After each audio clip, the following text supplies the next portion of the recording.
उसमें महाराजा बिजली पासी की अगर एक शानदार मूर्ति भी लगा देते तो हमारे दिल में भी ठंडक पड़ जाती।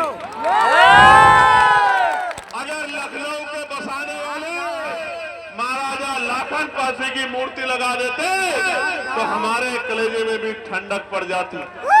अगर माँ उदयदेव पासी की मूर्ति लगा देते, मदारी पासी की मूर्ति लगा देते, किसानों के मसीहा कहे जाने वाले, किसानों की आवाज बनने वाले उन हमारे महापुरुषों की मूर्तियां लगा देते तो शायद हमें ठंडक पड़ जाती।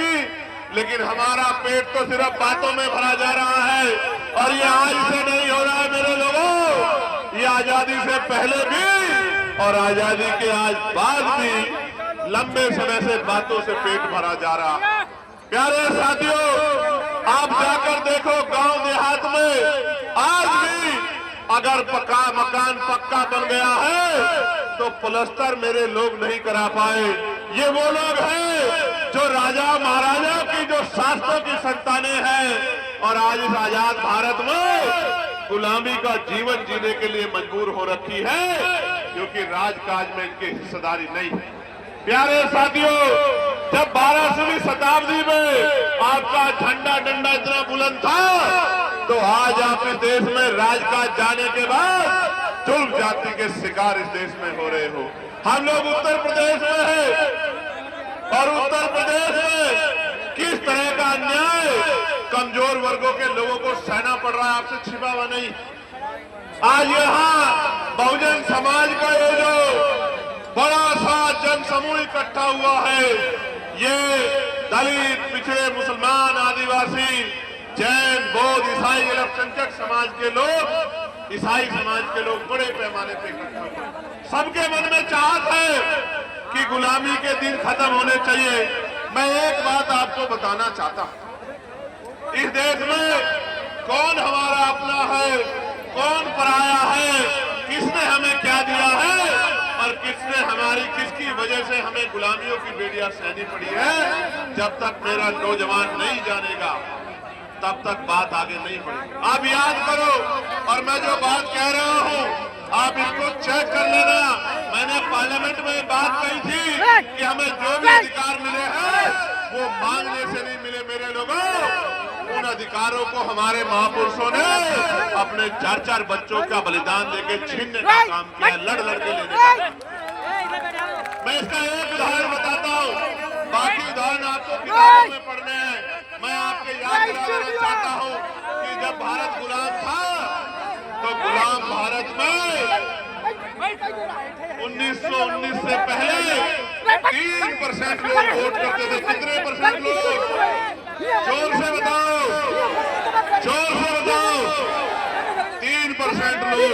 फिर मानते लोग चैन वोट समिति बनी, उसने कुछ सुधार करने की बात कही, सुधार भी हुए और 3% से बढ़ के 15% लोगों को वोट देने का अधिकार मिल गया। कौन सा सुनना? पहले 3% लोग वोट करते थे, फिर 15% हो गए।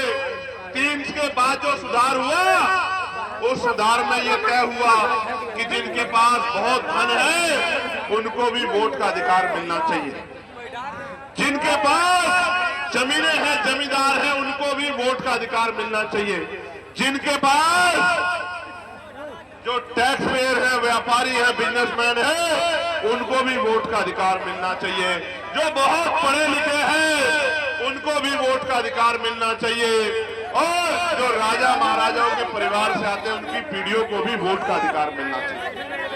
3% से बढ़ के 15% हो गए।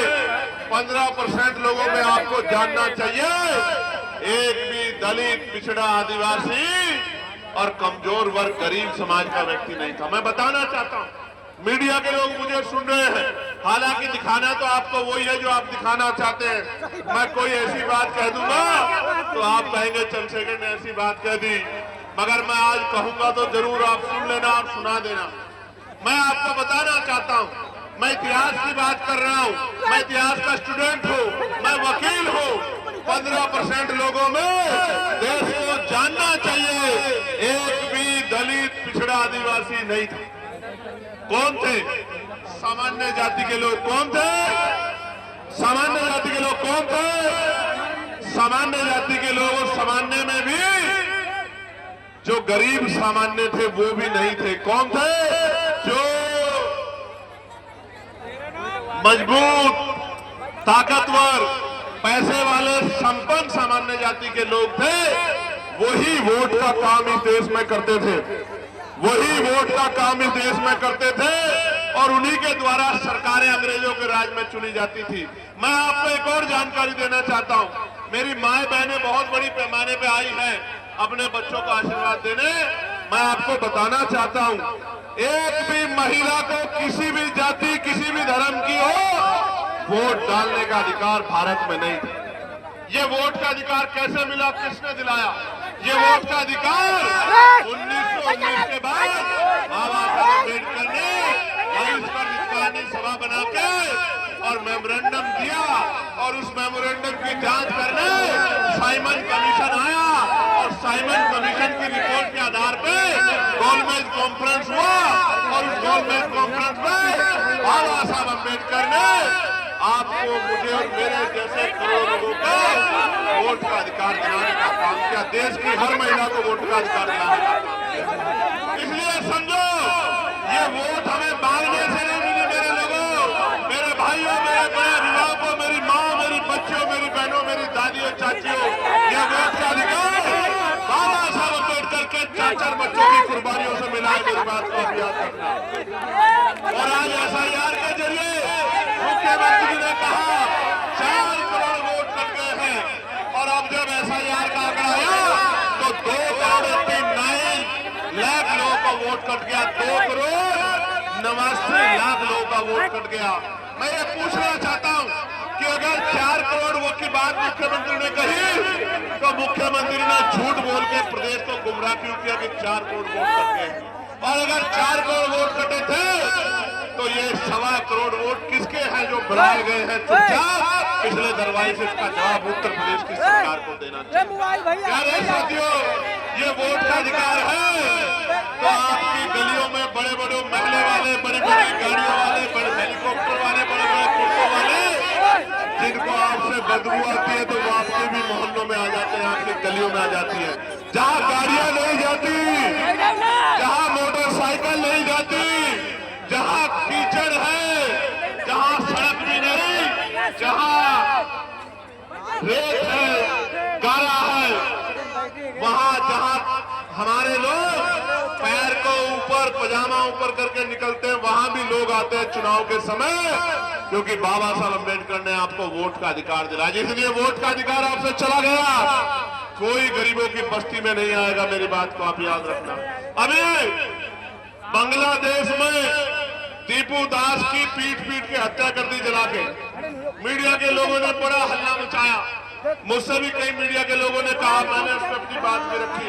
मेरा कलेजा छन्नी होता है जब दीपू दास को वहां मारकर जलाया जाता, मेरा कलेजा छन्नी होता है। लेकिन इस भारत के कोने कोने में जब हर जिले में किसी भी दीपू दास को रोज मारा जाता है, तो भी मेरा कलेजा छन्नी होता। तब मीडिया का कलेजा छन्नी नहीं होता, तब इन नकली नेताओं का कलेजा छन्नी नहीं होता।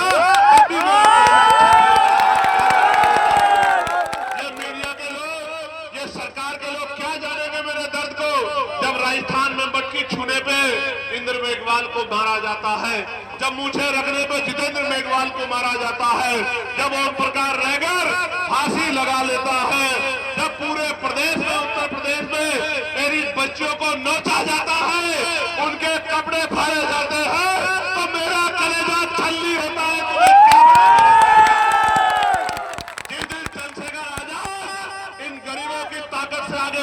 किसी गुंडे की हिम्मत नहीं होगी मेरी बच्ची की तरफ आंख उठा के देख लीजिए।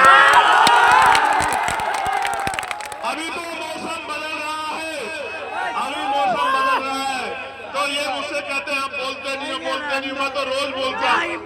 मैं जानता अगर कहीं किसी पर अन्याय होगा तो भीम आर्मी के लोग बोलेंगे, आजाद समाज पार्टी के लोग बोलेंगे। लेकिन मैं आपसे जानना चाहता हूं, जब आप भूखे सोते हो तो क्या किसी महल वाले को दुख होता है क्या? जब आप प्यासे सोते हो, प्यासे रहते हो, किसी बड़ी गाड़ी वाले को दर्द होता है क्या मेरे लोगों? जब आपकी जेब में पैसे और आपको सामान खरीदना होता है, बाजार में निकलते हो, पेट पे हाथ फेर के वापस आ जाते हो, अपने सपनों को तोड़ देते हो। क्या किसी पैसे वाले को, किसी नेता को दर्द होता है क्या? दर्द होता है तो आपके भाई ये आर्मी के एक सिपाही को दर्द होता, आजाद समाज पार्टी के एक सिपाही को दर्द। कब तक इस आजाद भारत में ये मेरा शासक समाज कब तक गुलामी का जीवन जिएगा? ये फैसला हमें आज नहीं तो कल करना होगा। आप उठा के देखो, जो मेरा कलेजा पूछना चाहते थे, जो पूछना चाहते थे चंद्रशेखर क्यों कम बोलते हैं ऐसे मामलों पे, मैं उनको पूछना चाहता हूँ। एनसीआरबी का डाटा कहता है कि लाखों महिलाओं के साथ रेप हत्याएं होती हैं। आप जाति का ढिढोरा लेके घूमते हो। मैं गारंटी देके कहता हूं 90% बच्चियां SC, ST, OBC और माइनॉरिटी समाज की है। आप उठा के देख लो। तो तब इस मीडिया का कलेजा छन्नी क्यों नहीं होता? तभी सरकारों का कलेजा छन्नी क्यों नहीं होता? जब कुर्सी में बैठ के और अपराधियों को बचाने का काम करते हो, तब आपका कलेजा छन्नी क्यों नहीं होता? प्यारे साथियों, हरदोई लंबे समय से राजनीतिक कमजोरी बहुजन समाज के लिए बनी हुई है, लेकिन मैं आज की शक्ति को देख के कह सकता हूं, मैं सोचता था, मैं माफी चाह रहा हूं, मैं झूठ नहीं बोल पाता। मैं सोचता था पश्चिम में आंदोलन मजबूत है। मैं ऐलान करके कह सकता हूं कि इस मिट्टी पे आंदोलन सबसे ज्यादा मजबूत है। मैं दिल से धन्यवाद करता हूं। प्यारे साथियों, आप ये बताओ, जब तक डाउन कर जब तक आपकी जेब में पैसा नहीं आएगा, गौर से सुनना मेरी बात, जब तक मेरे भाइयों जहां तक आवाज जा रही है, जहां जिस हालात में उसी में सुन लो, क्योंकि अगर एक दूसरे को बिठाने के चक्कर में पड़ोगे तो चीजें खराब हो जाएगी। आपको अगर सुई भी लगेगी तो मेरा कलेजा छन्नी होगा। आप मेरी पीड़ा को समझो। मैं आपको पूछना चाहता हूँ, जब तक इस नौजवान की जेब में पैसा नहीं आएगा, जब तक पढ़े लिखे नौजवान को नौकरी रोजगार नहीं मिलेगा, आप बताओ हमारे हालात कैसे बदलेंगे? बताओ, क्या बदल सकती है? देखो मेरी बात को गौर करो। आजाद भारत है ना, सबको बराबर का अधिकार कहता है ना संविधान, अवसर की समता है ना। मेरी माँ यहाँ बैठी है, मेरी माँ हाथ उठा के बता दे, अगर जिन माओं ने हवाई जहाज का सफर किया हो, जरा एक बार हाथ उठा के मुझे दिखा दे। क्यों, क्या मेरी माँ को हवाई जहाज का सफर करने के लिए अवसर नहीं मिलना चाहिए क्या? क्यों नहीं मिल रहा? आपको पता है, ये हवाई जहाज, ये हेलीकॉप्टर, ये अमीरों के जेब का सामान है, गरीबों के जेब का नहीं। समय बदलेगा, समय बदलेगा। मेरी बात को याद रखना, जो आज तक ट्रेन के डब्बे में नहीं चढ़ी एसी वाले में, उस अपनी माँ को, बहन को हेलीकॉप्टर हवाई जहाज में बिठाने का, उसको सम्मान देने का काम।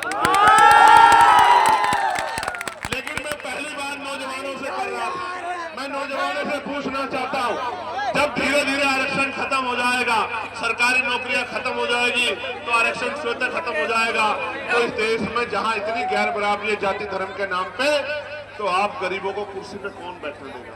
इसलिए मैं पार्लियामेंट में बिल लेके आया कि निजी क्षेत्रों में आरक्षण व्यवस्था लागू होनी चाहिए। आप बताओ, होनी चाहिए नहीं होनी चाहिए? जोर से बताओ, होनी चाहिए नहीं होनी चाहिए? तो अगर आप मानते होनी चाहिए, तो अब आप जनवरी के बाद तैयार हो जाना। हम लोग निजी क्षेत्रों में SC, ST, OBC के लोगों को आरक्षण मिले, इसके लिए हम लोग पूरे प्रदेश में यात्रा करने का काम करेंगे। तैयार हो नहीं तैयार हो? बताओ।